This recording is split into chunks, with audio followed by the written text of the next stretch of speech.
Good morning, students. Today topic is chemical kinetics. ये आपका chapter है, चैप्टर नंबर 4। थर्ड चैप्टर मैंने पिछली वीडियो में ख़त्म किया था। आज हम लोग शुरुआत करते हैं चैप्टर नंबर 4। आपकी एनसीईआरटी का है, इसका नाम है केमिकल काइनेटिक्स, रासायनिक बलगतिकी। सभी बच्चे ध्यान से पढ़ेंगे। बेटा देखिए, सबसे पहली बात आती है what is a chemical kinetics, रासायनिक बलगतिकी की परिभाषा क्या है। ठीक है ना। तो देखिए, नाम से चल रहा है रासायनिक बलगतिकी। गतिकी का मतलब होता है चलायमान, यानी कि डायनामिक। ठीक है ना।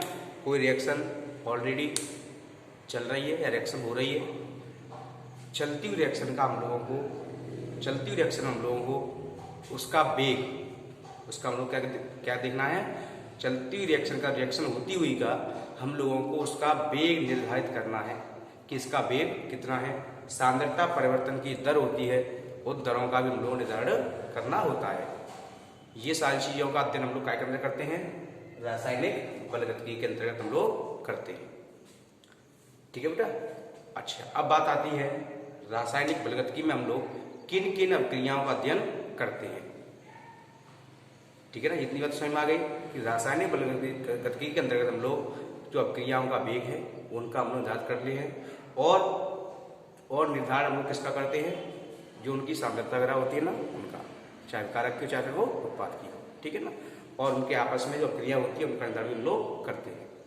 अब बात आती है कि रासायनिक बलगतिकी के अंतर्गत हम लोग किन अभिक्रियाओं का अध्ययन करते हैं। थोड़ा देखिए, जो वेग के आधार पर हम लोग बात कर रहे हैं, तो वेग की हम लोग बात करेंगे यहाँ पर चैप्टर में।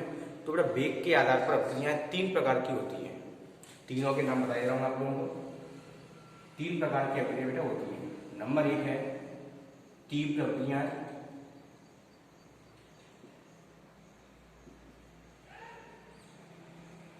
तीव्र अभिक्रिया। ठीक है। इनका एक नाम और है, इन्हें हम लोग बोल देते हैं आयनिक अभिक्रियाएं। दूसरी आती बेटा अतिमंद अभिक्रियाएं, अतिमंद अभिक्रियाएं। और थर्ड आती है बेटा कौन सी, मंद अभिक्रियाएं, मंद अभिक्रिया। इनका एक नाम और है जिन्हें हम लोग बोलते हैं आणविक अभिक्रियाएं, आणविक अभिक्रियाएं,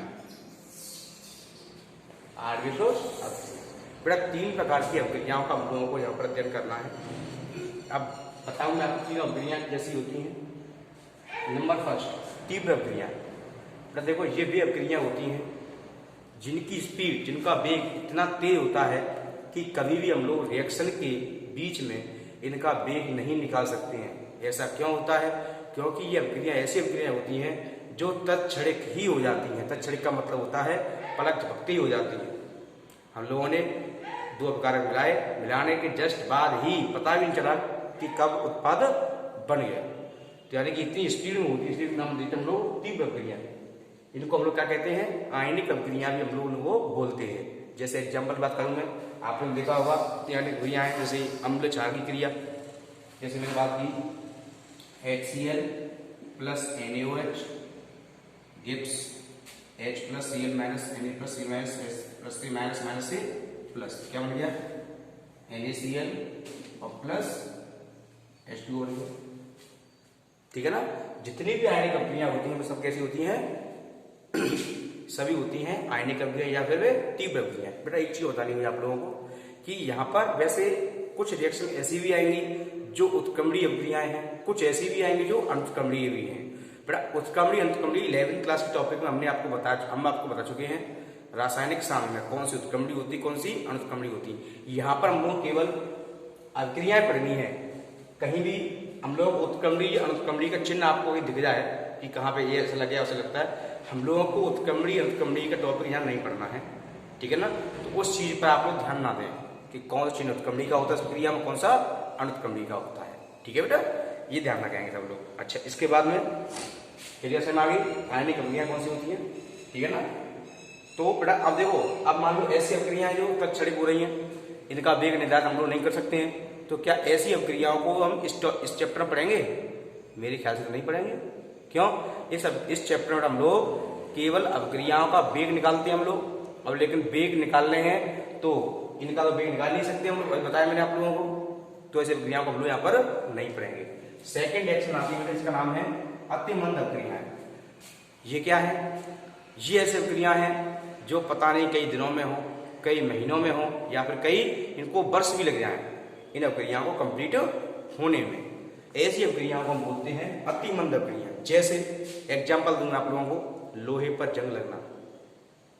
अब ये बताओ, लोहे पर जंग लगेगी तो क्या जैसे मार्केट से नया लोहा खरीद के लाए आप, रख दिया आपने जंग लगाने के लिए, साहब जंग लगेगी इस पर, क्या सुबह से शाम तक जंग लग जाएगी इस पर?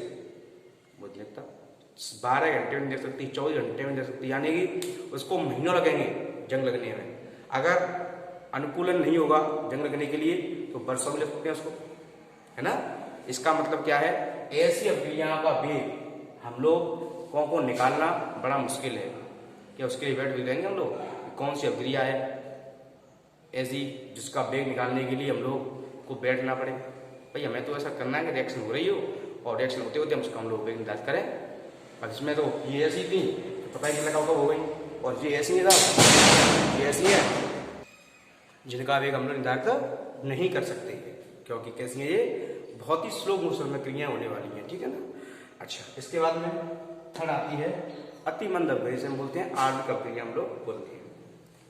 पर देखिए, ये वे अभिक्रियाएं होती हैं जो कि ना तो अधिक स्पीड से होंगी और ना ही अधिक स्लो मोशन में होंगी। यानी कि ये वे अभिक्रियाएं हैं जो कि ज्यादा तीव्रता से नहीं होती हैं और ज्यादा स्लो मोशन नहीं होती है। ये समझ लो बिल्कुल बीच की अभिक्रियाएं, जिनका वेग हम लोग निर्धारित कर सकते हैं बीच में, ठीक है। जैसे जितनी और अभिक्रिया से मालूम लिखा 2H2O gives 2H2O2 gives 2H2O plus O2, या ऐसे लिख लो, एक और लिख लो 2H2O gives 2H2 plus O2, यानी इनमें सब में अणु भाग लेते हैं। जैसे देखो हाइड्रोजन के अणु है, ऑक्सीजन के अणु है, इस प्रकार से अणु भाग लेते हैं। ऐसी अभिक्रियाओं का हम लोग निर्धारण कर सकते हैं। इन अभिक्रियाओं को हम लोग क्या बोलते हैं? मंद अभिक्रिया या आणविक अभिक्रिया। तो इन अभिक्रियाओं का इस चैप्टर में हम लोग अध्ययन करेंगे, ठीक है बेटा। बात समझ में आ गई ना? किन अभिक्रिया हम लोग अध्ययन करेंगे इस चैप्टर में? केवल मंद अभिक्रियाओं का, बाकी दो अभिक्रिया अध्ययन इस चैप्टर में हम लोग नहीं करेंगे। चलिएगा, अब हम लोग आगे बढ़ते हैं थोड़ा सा मंद अभिक्रिया में, है ना। तो सबसे पहले हम लोग चैप्टर में टॉपिक पढ़ेंगे जिसका नाम है अभिक्रिया दर या अभिक्रिया वेग।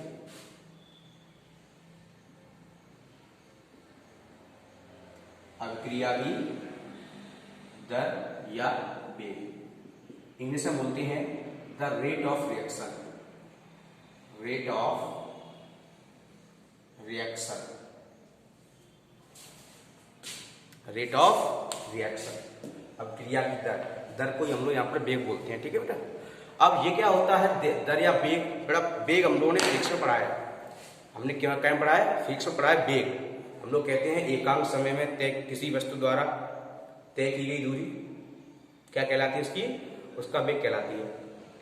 लेकिन यहाँ तो ना कोई व्यक्ति है ना कोई वस्तु है ना। अब वेग हम कैसे लिखेंगे? देखिए वेग का अर्थ ये नहीं होता है कि कोई व्यक्ति एक स्थान से दूसरे स्थान तक दूरी तय करे, केवल यही मतलब नहीं होता है। मान लो हम लोग वेग उसका स्पीड उसकी हम लोग इस तरह से निकाल सकते हैं हम लोग, जैसे मान लो मैंने आपसे कहा कि मैंने 4 बच्चे बिठा दिए, मैंने कहा कि कितने बच्चे 10 मिनट के अंदर कितने पेज भर सकते हैं। तो मैंने क्या देखा 10 मिनट बाद, किन्हीं बच्चों ने तो पेज भर दिए 10, किसी ने भर दिए 2, किसी ने भर दिए 4, किसी ने 1 भर पाया, किसी ने 1 भी नहीं भर पाया 10 मिनट में। इसका मतलब क्या है?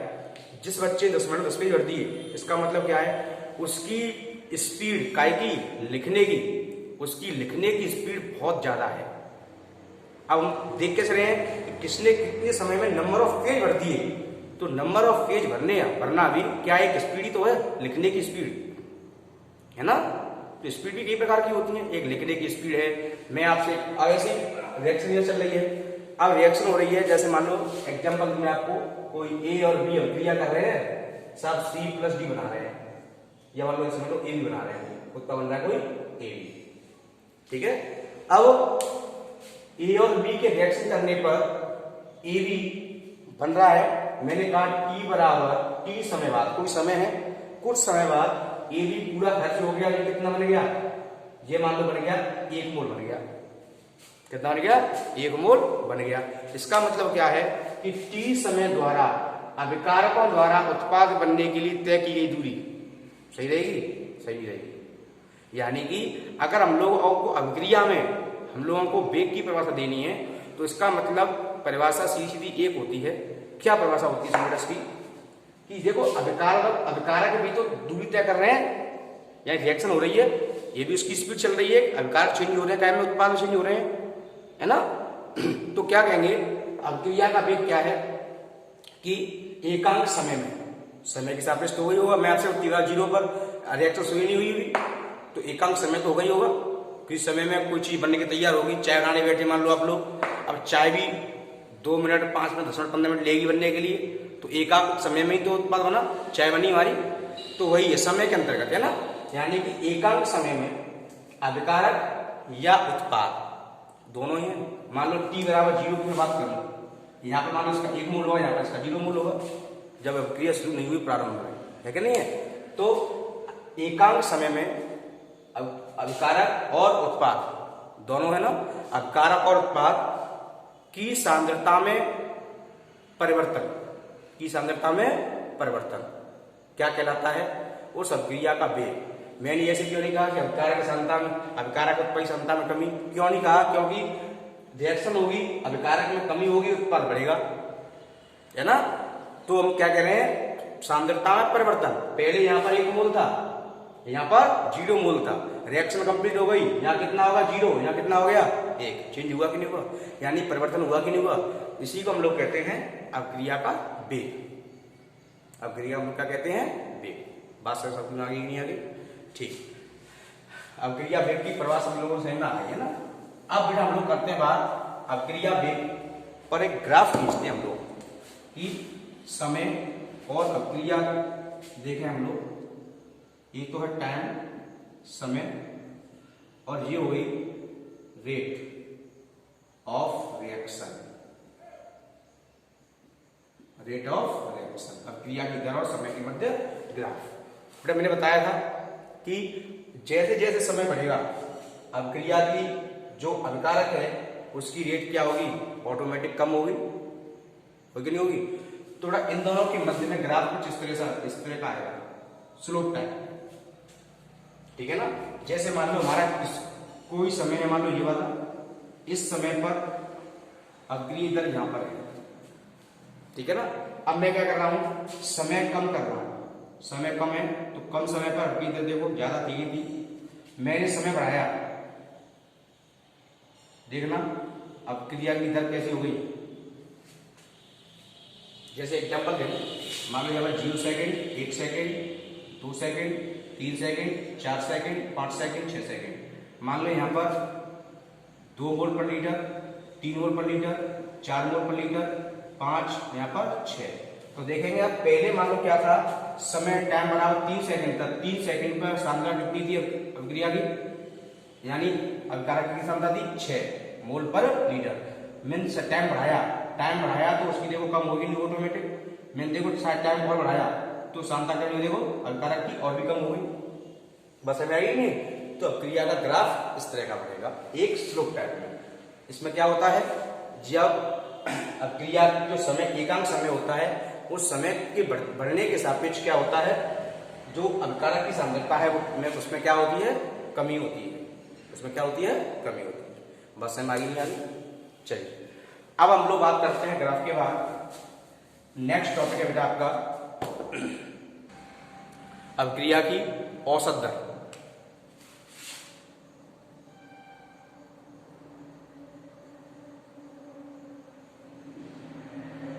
अभिक्रिया की औसत दर। औसत दर क्या है यहाँ पर बेटा? देखिए औसत का मतलब होता है दो समय दिए हों, दो सांद्रता दी हों, तो उन दोनों का औसत अंतिम में से प्रारंभिक को माइनस करना। अगर मैं आपसे कह रहा हूं, अगर हमारे पास एकांक समय हो डेल्टा टी और सांद्रता हो डेल्टा सी, तो अभिक्रिया की जो औसत दर होगी वो क्या आएगी? क्या आएगी? अभिक्रिया की औसत दर बराबर delta C upon delta T. इसका मतलब होता है delta C upon delta T का मतलब होता है कि C2 माइनस C1, यानी कि कुछ समय बाद और प्रारंभिक समय में सांद्रता। ठीक है ना? कुछ समय में सांद्रता और प्रारंभिक समय में सांद्रता।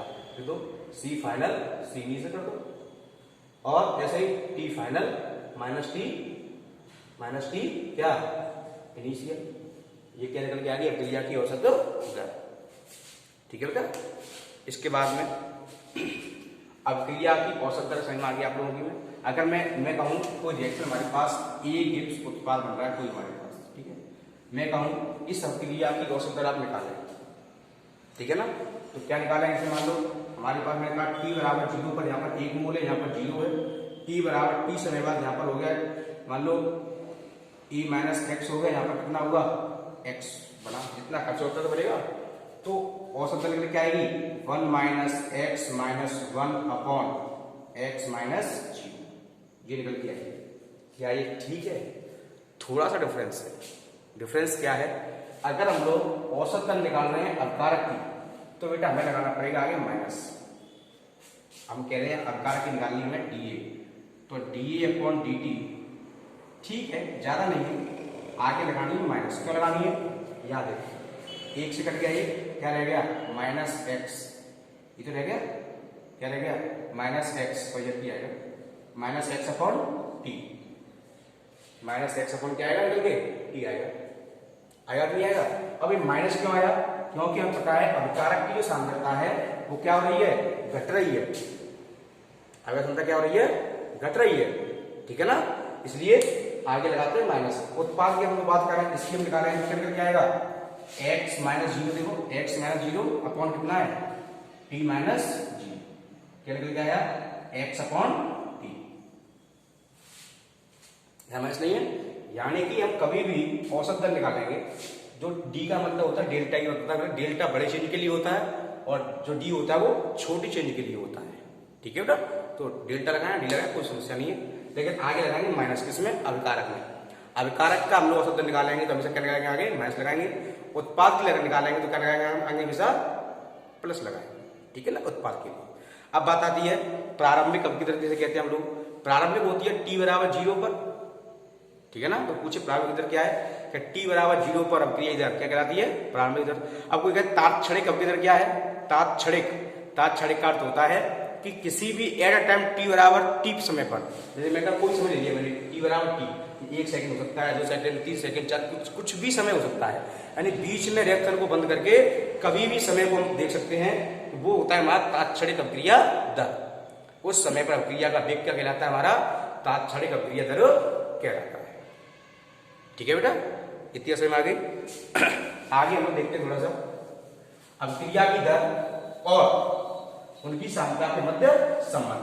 जैसे मान लो मैंने कहा हमारे पास कोई रिएक्शन है 1/2A प्लस 3/2B गिव्स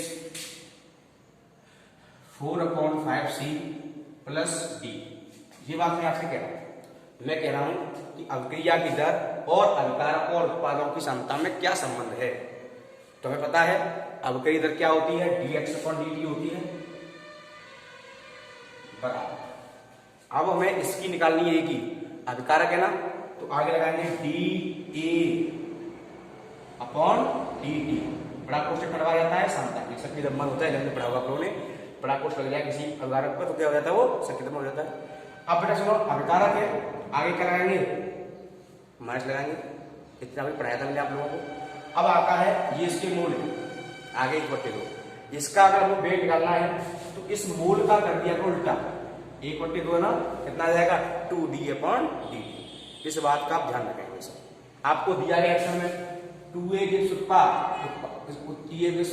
उत्पाद, आप निकालिए इसकी इधर क्या होगी, तो आप क्या कहेंगे D A upon D T minus लगेगा माइनस 1/2। क्यों, जो मोल होते हैं वो बट्टे में आ जाते हैं, ठीक है ना। पूरा इम्प्रूवमेंट होता है, इम्प्रूवमेंट आपके कोर्स में नहीं है, केवल दैट बता दे रहा हूँ, ठीक है ना। अच्छा, अब ऐसे चीजें कर रहे हैं, इसकी दर बराबर होगी इसकी दर की, सब साथ में खर्च होंगे, तो क्या हो जाएगा, ये भी बता रहा है, तो -2/3 D B upon D T बराबर, इसकी मतलब सब बराबर खर्च होंगे। तो अब यहाँ पर इतना ही जितना खर्च होगा उतना यहाँ पर बनेगा, सबको पता है इसलिए। तो क्या होगा, यहाँ ये उत्पाद है तो D C upon D T plus का होगा, लेकिन ये उल्टा हो जाएगा 5/4 और बराबर ये क्या है, डी है ना, आई की मोल है, तो D D upon D T हो जाएगा कितना, 1 मोल है, एक का उल्टा क्या है, एक का उल्टा एक ही होता है, कोई प्रॉब्लम नहीं है, ठीक है ना। तो इसके ऊपर डिपेंड आपके क्वेश्चन पूछे जाते हैं, ठीक है ना। ये सारे नोट्स मैंने इसमें डाल दिए, आप लोग देखेंगे, उनको लिखेंगे। अगर कोई समस्या होती है बेटा तो उसको आप लोग पूछ सकते हैं, ठीक है बेटा। आज के लिए इतना ही।